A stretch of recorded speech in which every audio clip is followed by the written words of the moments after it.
नगर निकाय, ग्रामीण निकाय सहित 2023 में होने वाले चुनाव को लेकर भाजपा के साथ ही कांग्रेस नेता भी तैयारियों में जुट गए हैं। चुनाव को लेकर क्या रणनीति होगी, किस प्रकार से चुनाव में जीत हासिल की जाएगी, इसकी तैयारियां दोनों ही पार्टी कर रही है। देखिए ये रिपोर्ट। चुनाव को लेकर भाजपा प्रदेशाध्यक्ष वीडी शर्मा की माने तो चुनाव को लेकर हमारी तैयारी जारी है। बैठक करके रणनीति तौर पर क्या करना है उसकी चर्चा भी की जाएगी। भारतीय जनता पार्टी अपने सिस्टम के तहत उसकी सारी चीज़ें हमारी हुई हैं और उसके अंदर भी हम चुनाव लूज क्यों किए, क्या कारण थे, आगे हमको क्या तैयारी करनी चाहिए, उस पर हमारा जो नेतृत्व है, बाकी चर्चा हमारी हुई है उस पर और हम गंभीरता के साथ अभी बात करके उन सारी रणनीतिक तौर पर हमको क्या करना चाहिए वो हम करेंगे। भाजपा प्रवक्ता रजनीश अग्रवाल के मुताबिक नगरीय निकाय चुनाव और ग्रामीण निकाय के चुनाव को लेकर हमारी तैयारियां शुरू हो चुकी है। उन्होंने दावा किया है कि आने वाले नगर निकाय और ग्रामीण निकाय के चुनाव में भाजपा महाविजय हासिल करेगी।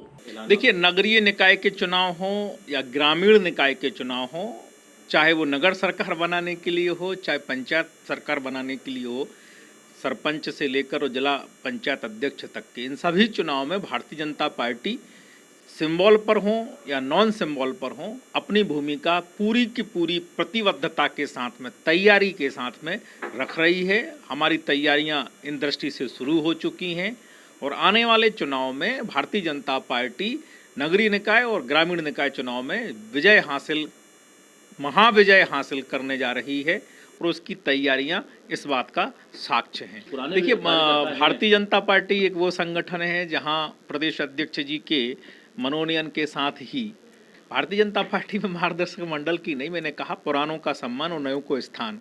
ये भारतीय जनता पार्टी की ठीक वैसी परंपरा है जैसी पारिवारिक परंपरा इस देश समाज में है। अपने कामकाज को लेकर पुराने अपना कामकाज नए लोगों को सौंपते जाते हैं, वो निवृत्त होते हैं और समय आने पर मार्गदर्शन करते हैं, पर उनका सम्मान तो कम नहीं होता। और जब जवान पीढ़ी बैठी हो और काम ना करे, कांग्रेस की तरह निकम्मी नकारी भाजपा में जवान पीढ़ी नहीं है, वहाँ तो जो युवा पीढ़ी है वो निकम्मी और नकारी है।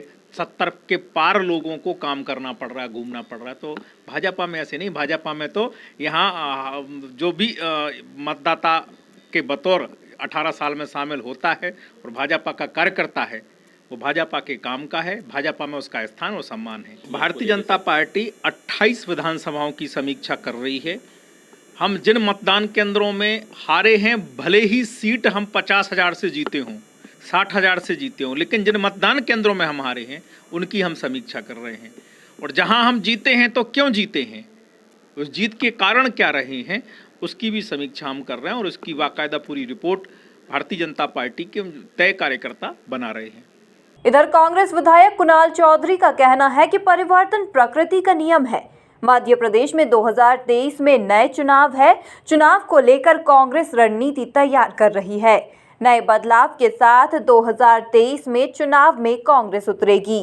देखिए, हमारी प्रक्रिया चालू है और यूथ कांग्रेस की लोकतांत्रिक प्रक्रिया से जो हमारा चुनाव होता है वो प्रक्रिया लगातार चल रही है और अभी मेंबरशिप हो चुकी है और आगे इस पे चुनाव होंगे और परिवर्तन प्रकृति का नियम है। हम भी अब चाहते हैं कि जल्दी से कोई नया नेतृत्व यूथ कांग्रेस में बैठे ताकि युवाओं को और भी ऊर्जा के साथ काम हो पाए। मैं लगभग 7 साल से ज़्यादा यहाँ पे अध्यक्ष रहा हूँ, तो हम लोगों की प्रक्रिया वो है और ये उपचुनाव के कारण थोड़े दिन रुक गई थी। अब जल्दी ये प्रक्रिया पूर्ण होगी और नए अध्यक्ष के रूप में आप बिल्कुल स्पष्ट है। मध्य प्रदेश के अंदर 2023 में नया चुनाव है। नए चुनाव को लेकर कांग्रेस पार्टी अपनी एक नई रीति बना रही है और उसके माध्यम से पूरे प्रदेश के अंदर हम लोग एक नए संगठन के रूप में तैयार करने का, हर संगठन में लगभग यूथ कांग्रेस में जैसे बदलाव होगा, हर स्तर पर बदलाव होकर कहीं ना कहीं मध्य प्रदेश में एक नया वो तैयार करके 2023 के चुनावों में हम लोग जाएंगे। देखिए, समीक्षा सोनिया जी नहीं करेंगी। समीक्षा जो स्थानीय लोग थे, जो चुनाव में रहे, जिन्होंने काम किया, वो कमलनाथ जी ने कहा है कि वो समीक्षा, गहरी समीक्षा करके